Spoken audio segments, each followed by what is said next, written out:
एक मशहूर शेर है कि लोग टूट जाते हैं एक घर बनाने में, तुम तरस नहीं खाते बस्तियां जलाने में। यही शेर इन दिनों यूपी में हजारों निवेशकों के लिए कुछ यूं हो गया है कि लोग टूट जाते हैं एक घर की आस बनाने में, तुम तरस नहीं खाते फरेब का जाल रचाने में। कभी यूपी में सबसे बड़ी टाउनशिप बनाने का दावा करने वाले एक समूह ने टाउनशिप तो मुकम्मल नहीं की, लेकिन हजारों करोड़ की धोखाधड़ी को जरूर अंजाम दे डाला। निवेशकों की गाढ़े पसीने की कमाई अधर में फंस गई। खुद को दिवालिया घोषित करके बचने की इसके प्रमोटर्स की कोशिशें नाकाम होती नजर आ रही हैं। अकूत दौलत के बदौलत अब तक कानूनी जाल से बचकर निकलते रहे इस समूह के दुर्दिन तब शुरू हो गए जब इसकी जालसाजी का संज्ञान खुद सीएम योगी आदित्यनाथ ने ले लिया। यूपी विधानसभा के बजट सत्र में भी इस समूह की धोखाधड़ी की गूंज जमकर सुनाई दी। नमस्कार, मैं हूं ज्ञानेश शुक्ल। यूपी का ज्ञान में आज चर्चा करेंगे अंसल एपीआई की धोखाधड़ी की और इस पर कसते कानूनी शिकंजे की। आपको बता दें कि अंसल समूह की शिकायतें जब बढ़ती हुए उनका पूरा पुलिंदा तैयार हुआ, सरकार तक पहुंचा, तब 3 मार्च को सीएम योगी आदित्यनाथ ने हाउसिंग सेक्टर से जुड़े अफसरों के संग एक हाई लेवल मीटिंग की। इस प्रकरण का ब्यौरा लिया, फिर सख्ती के निर्देश दिए। सीएम योगी के सख्त तेवरों को भांपकर लखनऊ विकास प्राधिकरण यानी एलडीए हरकत में आया और मंगलवार की देर शाम लखनऊ में अंसल और उसके मालिकों के खिलाफ मुकदमा दर्ज करा दिया गया। उधर गाजियाबाद विकास प्राधिकरण की ओर से भी अंसल के खिलाफ मुकदमा दर्ज कराया गया। एलडीए के पास बंधक 411 एकड़ जमीन को फर्जीवाड़े से बेचने के मामले में गोमती नगर थाने में एलडीए के अमीन अर्पी शर्मा ने मुकदमा दर्ज कराया लखनऊ में। इसमें रियल एस्टेट कंपनी अंसल, उसके प्रमोटर प्रणव अंसल, सुनील अंसल, फ्रेंसेटी पैट्रिका एटिक्सन और निदेशक विनय कुमार सिंह को आरोपी बनाया गया। गंभीर धाराओं में इन सब के खिलाफ मुकदमा दर्ज हुआ है। धोखाधड़ी जालसाजी का आरोप है कि अंसल कंपनी ने ग्राम समाज की जमीन, सीलिंग वाली जमीन, तालाब, सरकार के नाम दर्ज चेक मार्ग, बंजर जमीन, नहर, नाली, ये तमाम सार्वजनिक उपयोग की जमीनों को बिना नियम और शर्तों के पालन किए लोगों को बेच दिया फर्जी तरीके से। रेरा ने भी इस पर जुर्माना लगाया 235 करोड़ का, लेकिन इसने पूरी रकम अदा नहीं की। आरोप यह भी है कि कंपनी के लोगों द्वारा एलडीए दफ्तर आकर कर्मचारियों के साथ अभद्रता की गई, डराया धमकाया गया, मारपीट की बात कही गई। मुकदमे में इस बात का भी जिक्र है कि अंसल कंपनी ने सार्वजनिक संपत्तियों पर अवैध रूप से कब्जा करके उसको प्लाटिंग उसकी दिखाकर लोगों को बेचा और अरबों रुपये कमाए। कंपनी की इस हरकत की वजह से जहां एक और आम लोगों को तो आर्थिक नुकसान हुआ ही, वहीं दूसरी तरफ सरकारी विभागों को भी बड़ी आर्थिक चोट पहुंचाई गई, क्षति हुई। आइए जानते हैं इस समूह की जो धोखाधड़ी हुई है, इसके इतिहास को पूरा समझते हैं। साल 1967 में Ansal API, Ansal properties infrastructure, इस नाम से कंपनी रजिस्टर्ड हुई। यूपी में हाईटेक टाउनशिप पॉलिसी थी। उसके तहत साल 2003 में अंसल ने 1335 एकड़ के करीब जमीन पर टाउनशिप का लाइसेंस हासिल किया। Sushant golf city township project 2005 में इसकी शुरुआत की। 3 फेज की ये योजना थी जिसे साल 2017 तक पूरा किया जाना था। साल 2006 में तत्कालीन मुलायम सिंह यादव के नेतृत्व वाली सपा सरकार से इस सुशांत गोल्फ सिटी प्रोजेक्ट को हरी झंडी भी मिल गई, लेकिन अंसल ने जो निर्धारित अवधि में विकास करना था वो नहीं किया। इस बीच सूबे में सत्ता परिवर्तन हो गया। 2007 में मायावती की अगुवाई में बहुजन समाज पार्टी की सरकार यूपी की सत्ता पर काबिज हो गई। 2008 में तत्कालीन मायावती सरकार ने इसकी टाउनशिप का जो दायरा था उसे बढ़ा दिया, 3530 एकड़ कर दिया। पहले रुका था ये प्रोजेक्ट, लेकिन फिर उसे अनुमति मिली और दायरा इसका बढ़ाया गया। नियम तो कहता है कि सिर्फ एक बार एक्सटेंशन मिलना चाहिए टाउनशिप को, लेकिन अंसल के लिए ये नियम तोड़ दिए गए। दूसरा एक्सटेंशन देते हुए तत्कालीन सरकार ने टाउनशिप का दायरा साल 2012 में बढ़ा दिया और दुगना कर दिया, 6500 एकड़ कर दिया। साल 2012 में कंपनी द्वारा हाईटेक टाउनशिप के सेकेंड फेज की शुरुआत की गई। अखबारों में बड़े बड़े विज्ञापन दिए गए। उनमें बताया गया कि अंसल का एलडीए के साथ एमओयू है, समझौता है।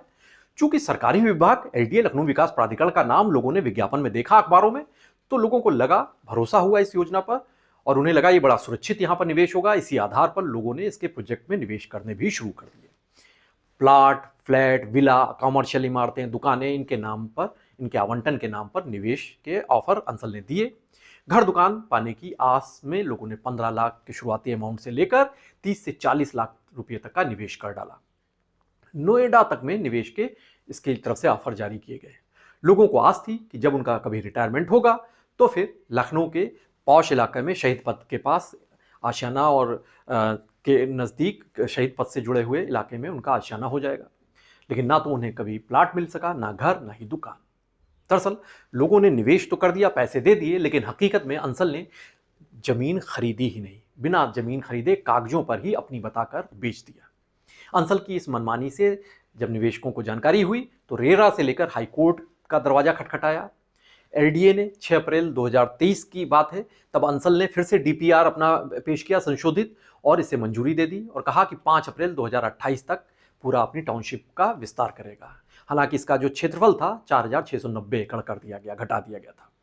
इस बीच जिस बैंक से इसने अंसल ने लोन लिया था वो लोन नहीं चुका पाई ये कंपनी और एनसीएलटी ने इसे दिवालिया घोषित कर दिया। अब निवेशकों का आरोप है कि अंसल समूह ने साजिश के तहत खुद को दिवालिया किए जाने की स्क्रिप्ट रची। ये कैसे हुआ, दिवालिया कैसे ये अंसल हुई, इसको भी समझते हैं।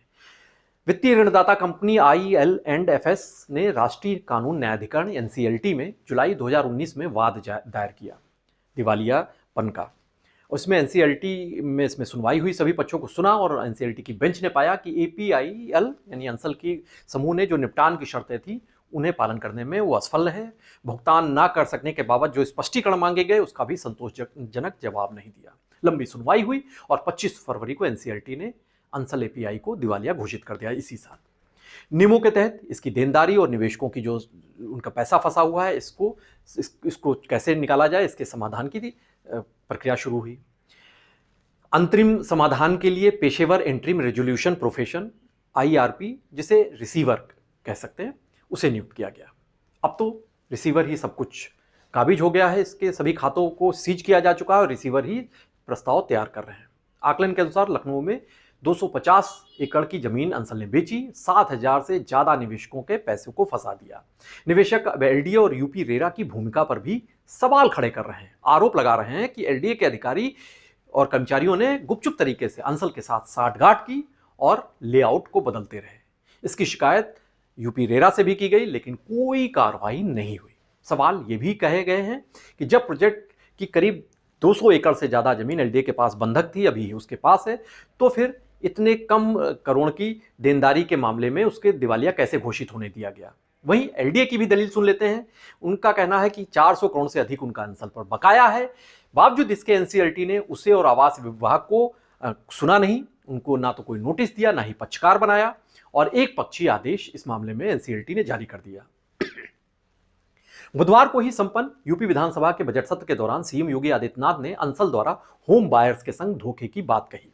समाजवादी पार्टी पर निशाना साधते हुए कहा कि अंसल आप ही की उपज है, क्योंकि 2005 में तब सपा की ही सरकार थी और उस पर शिकंजा कसा जा रहा है। और यह भी उन्होंने कहा कि धोखाधड़ी करने वालों को उनकी सरकार पाताल से भी निकाल लेगी, सजा देगी। जब ये आरोप सामने आए तो सपा मुखिया अखिलेश यादव भी तल्ख हुए। उन्होंने पलटवार किया और कहा कि अंसल के प्रोजेक्ट पर बुलडोजर चलवाने की जगह बीजेपी उनके प्रोजेक्ट का उद्घाटन करती रही। उन्होंने एक्स पर बाकायदा एक पोस्ट लिखी और उसमें कहा कि उत्तर प्रदेश के सभी समझदार लोग कह रहे हैं कि अगर सब गलत था तो आप वहां अपना बुलडोजर लेकर क्यों गए, कैंची लेकर उद्घाटन करने क्यों पहुंच गए, बुलडोजर लेकर क्यों नहीं गए। आरोप प्रत्यारोप चल रहे हैं। इस बीच सीएम योगी निर्देशित कर चुके हैं कि लखनऊ सहित जिन भी जिलों में अंसल समूह के खिलाफ शिकायतें आ रही हैं उन सभी जगहों पर मुकदमा दर्ज कराया जाए। साथ ही एलडीए को कहा गया है कि खरीदारों की एक समिति बनाई जाए और जिससे सबूत इकट्ठे हो सकें, पुख्ता सबूतों को अदालत में पेश किया जाए और अंसल को सजा सुनाई जा सके, उसके जो गुनहगार हैं। सीएम ने यह भी कहा कि हमारी सरकार सबको यह गारंटी देगी कि प्रत्येक निवेशक को उसका पैसा वापस मिल सके। अब सरकार के सख्त रुख के बाद अंसल पर सख्ती बढ़ने और निवेशकों को राहत मिलने की उम्मीद जगी जरूर है।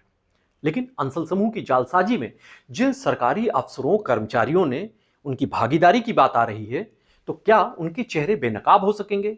क्या उन पर कानून का शिकंजा कस सकेगा, कानून का चाबुक चल सकेगा?